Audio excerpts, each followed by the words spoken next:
প্রধান উপদেষ্টা অধ্যাপক মোহাম্মদ ইউনূস সাহেবের বহুল আলোচিত চীন সফর শেষের পথে বলতে শেষ বলা যায়। তার কারণ দেশটির প্রেসিডেন্ট শি জিনপিংয়ের সঙ্গে তার বৈঠক হয়েছে, কিন্তু কি পেল বাংলাদেশ? বাংলাদেশের চেয়ে বড় কথা হচ্ছে ডক্টর মোহাম্মদ ইউনূস নিজে কি পেলেন অথবা তার সরকার কি পেলেন। এত যে ঢাকঢোল পেটানো হলো, তাকে এতটাই চীন গুরুত্ব দিচ্ছে যে তার জন্য বিশেষ বিমান পাঠিয়ে তাকে নিয়ে যাওয়া হয়েছে, এবং এই বিষয়টি গত 2 মাস মিনিমাম 2 মাস ধরে আলোচনায় ছিল যে বিশেষ বিমান দিয়ে তাকে চীনে নিয়ে যাওয়া হচ্ছে। এবং সেই বিশেষ বিমানটি যে একটি ভাড়া বিমান, পরবর্তীতে আমরা জেনেছি তা নিয়ে যথেষ্ট বিতর্ক উঠেছে। এটি আসলে চীন পাঠিয়েছে কিনা সেটা নিয়েও প্রশ্ন দেখা দিয়েছে। যাই হোক, এইসব ছোটোখাটো বিষয় বলে আর সময় নষ্ট করতে চাই না। কথা হচ্ছে শি জিনপিংয়ের সঙ্গে আমাদের প্রধান উপদেষ্টা বৈঠকে তো আসলে তেমন কিছুই মেলেনি, ফাঁপা বেলুন ছাড়া। উপরন্তু ভারতের পক্ষ থেকে সম্ভবত প্রধান উপদেষ্টা মারাত্মক অপমানের শিকারী হয়েছেন। কিভাবে সেটা বলছি। শি জিনপিংয়ের সঙ্গে বৈঠকে কি হলো, নির্যাসটি যেটা আমরা পেলাম, কোনো গণমাধ্যম খবর পেয়েছে যে বাংলাদেশের আম কাঁঠালের প্রশংসা করেছেন শি জিনপিং। পরবর্তী বছর থেকে বাংলাদেশ থেকে আম কাঁঠাল রপ্তানি হবে।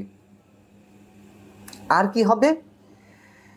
শফিকুল আলম তিনি শি জিনপিংয়ের সঙ্গে অধ্যাপক মোহাম্মদ ইউনূসের যে বৈঠক হয়েছে সেই বৈঠক প্রসঙ্গে বলতে গিয়ে তিনি এমনভাবে গণমাধ্যমের সামনে উপস্থাপন করেছেন যে তিনি শি জিনপিং ডক্টর মোহাম্মদ ইউনূসকে কাছে পেয়ে খুব বিগলিত, তাকে খুব বেশি ইম্পর্টেন্স দেওয়ার চেষ্টা করা হয়েছে। এর মধ্যে থেকে বোঝা যায় যে এই সরকারের প্রতি চীন সহ বহির্বিশ্বের কতটা সুসম্পর্ক রয়েছে। এত ঢাকঢোল পিটানোর দরকার নেই, এগুলো রাজনৈতিক সরকারগুলো করে। আমরা দেখেছি শেখ হাসিনা সরকার কীভাবে বাইডেনের সাথে শেখ হাসিনা বাইডেনের সাথে একটি সেলফি তোলার পর তা কীভাবে ঢাকঢোল পিটিয়েছিল। চীনে যাচ্ছে সেটিও ঢাকঢোল পেটানো হয়েছিল। আমরা দেখেছি চীনে গিয়ে শেখ হাসিনা কীভাবে অপমানিত হয়েছিলেন। তিনি এতটাই অপমানিত হয়েছিলেন যে সে দেশের পররাষ্ট্রমন্ত্রী তার সঙ্গে দেখা করেনি, শি জিনপিংয়ের সঙ্গে বৈঠকও হয়নি, এবং যে পরিমাণ ঋণ সহায়তা পাওয়ার কথা ছিল সেটি হয়নি বিধায় একদিন আগে শেখ হাসিনাকে ফিরে আসতে হয়েছিল। ডক্টর মোহাম্মদ ইউনূস ঢাকঢোল পিটিয়ে যা করেছেন, হয়তো বৈঠকটি হয়েছে শি জিনপিংয়ের সঙ্গে, কিন্তু এটি শি জিনপিং নিজের স্বার্থে, চীনের নিজের স্বার্থে। এবং স্বার্থটা কোথায়? অবশ্যই চিকেন নেকে যে তিস্তা ব্যারেজ, বহুমুখী তিস্তা প্রকল্পের কথা কয়েক বছর ধরে শোনা যাচ্ছে, সেটিতে চীন যে অর্থায়ন করতে চেয়েছিল সেটিতে আগ্রহ প্রকাশ করছে, এবং এই কারণে প্রায় জামাই আদরে ডক্টর মোহাম্মদ ইউনূসকে চীনে নিয়ে যাওয়ার কথা ছড়ানো হয়েছে। এবং মজার বিষয় হচ্ছে শফিকুল আলম, প্রেস সচিব শফিকুল আলম যখন গণমাধ্যমের সঙ্গে কথা বলছিলেন, এই তিস্তা প্রকল্পের বিষয়টি তিনি হাইড করে যাওয়ার চেষ্টা করছিলেন, বরং তাকে মনে করিয়ে দিলেন ডেপুটি প্রেস সেক্রেটারি, প্রধান উপদেষ্টা ডেপুটি প্রেস সেক্রেটারি আজান মজুমদার। তখন তিনি বললেন যে হ্যাঁ, তিস্তা প্রকল্প প্রসঙ্গে কথা হয়েছে। তবে কি কথা হয়েছে, কি আলোচনা হয়েছে, সেগুলো বিস্তারিত জানায়নি। কেন জানানো হয়নি? এবং আমার ধারণা এই তিস্তা প্রকল্প নিয়েই ডক্টর মোহাম্মদ ইউনূস সবচেয়ে বেশি ঝামেলায় পড়তে যাচ্ছেন, এবং চীনেও তো এইটিতে গুরুত্ব দেওয়া ছাড়া আর তেমন কিছু তারা এই মুহূর্তে বাংলাদেশকে অতটা বিবেচনা নেওয়ার কথা না। যদিও বিআরআই যেটি রয়েছে সেখানে $24 বিলিয়ন যে ঋণ দেওয়ার কথা রয়েছে, সেটি শেখ হাসিনা সরকারের সময় তার কিছু অংশ ছাড় হয়েছে, কিন্তু অন্য কোনো বিষয় আর আলোচনা হয়নি সেই ঋণের বাকিটা কতটুকু কীভাবে ছাড় হবে আমি যা দূর জেনেছি। এবং প্রধান উপদেষ্টা যেহেতু চীন থেকে থাইল্যান্ডে যাবেন বিমস্টেকের সম্মেলনে, সেখানে ভারতের প্রধানমন্ত্রী যাবেন। ভারতের প্রধানমন্ত্রী নরেন্দ্র মোদী আমাদের প্রধান উপদেষ্টার সঙ্গে দেখা করছে না, এটি ভারতের পররাষ্ট্র মন্ত্রণালয় কিছু না আগে জানিয়ে দিয়েছে, যেখানে খুব বেশি আশায় ছিল যে অন্তত বিমস্টেক সম্মেলনে সাইড লাইনে তাদের দুজনের মধ্যে দেখা হবে, কথা হবে, বৈঠক হবে। এবং প্রথমে বলছিলাম যে বরঞ্চ ভারতের এক ধরনের চরম অপমানের শিকার হয়েছেন আমাদের প্রধান উপদেষ্টা। সেটি হচ্ছে চীন সফরে যাওয়ার আগে ভারতের অন্যতম প্রভাবশালী গণমাধ্যম দ্য হিন্দু থেকে একটি ইন্টারভিউ করা হয়েছিল প্রধান উপদেষ্টা প্রেস সচিব মিস্টার শফিকুল আলমের। শফিকুল আলম সেখানে কি বলেছেন, তার যে ল্যাঙ্গুয়েজগুলো সেটুকু শুনলে বোঝা যায় যে সম্ভবত ভারতকে নিয়ে সরকার একটা বিব্রতকর অবস্থা, একটা বিপদের মধ্যে আছে। তিনি এই মন্তব্য করেছেন যে ডক্টর মোহাম্মদ ইউনূস ভারতের সঙ্গে উষ্ণ সম্পর্ক বজায় রাখতে আগ্রহী, এজন্যই তিনি চীনে যাওয়ার আগে ভারতে যেতে চেয়েছিলেন, কিন্তু ভারতের পক্ষ থেকে এই বিষয়ে তেমন কোনো সাড়া পাওয়া যায়নি বা বিস্তারিত কিছু জানায়নি কি হতে যাচ্ছে বা কী হওয়া উচিত।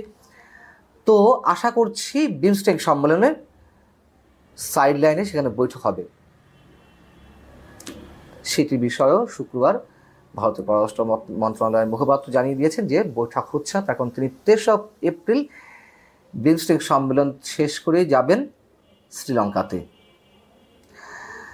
আমরা জানি এর আগে গত সেপ্টেম্বরে 2024 সেপ্টেম্বরে জাতিসংঘের নিউ ইয়র্কের সাধারণ অধিবেশনে বিশ্ব নেতারা যে উপস্থিত হলেন, বাংলাদেশের পক্ষ থেকে আশা করা হয়েছিল যে অনেক বেশি প্রত্যাশা করা হয়েছিল, ভারতের কাছে আবেদন জানানো হয়েছিল নরেন্দ্র মোদীর সঙ্গে প্রধান উপদেষ্টা ডক্টর মোহাম্মদ ইউনূসের একটি বৈঠকের আয়োজনের বিষয়।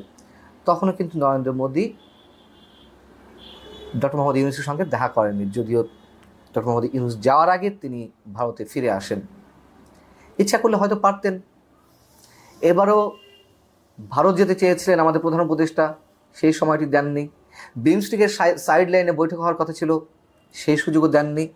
তার মানে কি আমরা ধরে নেব ভারত প্রচণ্ড একরোখা দৃষ্টিতে এখনও পর্যন্ত তার অবস্থানে দাঁড়িয়ে আছে এবং ভারতের পররাষ্ট্র মন্ত্রণালয়ের একই সঙ্গে দেশটির সেনাপ্রধান উপেন্দ্র দ্বিবেদী তিনি একাধিকবার মন্তব্য করেছেন যে এই সরকারের সঙ্গে নয়, বরঞ্চ নির্বাচিত সরকারের সঙ্গেই বাংলাদেশের নির্বাচিত সরকারের সঙ্গে ভারতের সম্পর্ক করে উঠতে পারে, অর্থাৎ তারা তাদের নীতিতে অটল আছে। আমাদের প্রধান উপদেষ্টা প্রেস সচিব যতই লাফাঝাফি করুক, যতই লম্ফজম্প দিক যে বিশাল কিছু অর্জন করে এলেন চীন থেকে, আসলে চীন থেকে কি অর্জন করা হয়েছে আর ভারতই বা কী ট্রিট করছে, এবং তার কথাবার্তা তো বোঝা গেছে যে তারা বোধহয় চাকরির মধ্যে আছে, বিপদের মধ্যে আছে। মিউ করে বলছেন যে ভারতে যাওয়ার ইচ্ছে ছিল চীন সফরে আগে, এবং যেটি জানা গেছে যে চীন সফরে যে চুক্তিগুলো হয়েছে তার মধ্যে একটি অর্থনৈতিক এবং প্রযুক্তিগত সহযোগিতা বিষয়ক চুক্তি আর 8টি সমঝোতা স্মারক। এই সমঝোতা স্মারকগুলোর মধ্যে কি রয়েছে? দুই দেশের কালজয়ী সাহিত্য ও শিল্পকর্মের অনুবাদ ও সৃজন, সাংস্কৃতিক ঐতিহ্য ও খবর আদান প্রদান, গণমাধ্যম, ক্রীড়া ও স্বাস্থ্য খাতে স্বাস্থ্য খাতে বিনিময় সহযোগিতা, বিনিয়োগ না। সবচেয়ে জোর দিয়ে যেটি বলা হয়েছে যে সে দেশের বিনিয়োগকারীদেরকে আকৃষ্ট করার জন্য প্রধান উপদেষ্টা তার পক্ষ থেকে যতটুকু যা করেছেন, তিনি বাংলাদেশে বিনিয়োগ করতে বলেছেন। এত সহজ না। আর খুব ফর্মালিটিস মেনটেন করে চীনের প্রেসিডেন্ট শি জিনপিং বলেছেন যে তিনি ব্যবসায়ীদের সঙ্গে কথা বলুন, তাদেরকে উৎসাহিত করবেন। সেটিকে বেশ ফুলিয়ে ফাঁপিয়ে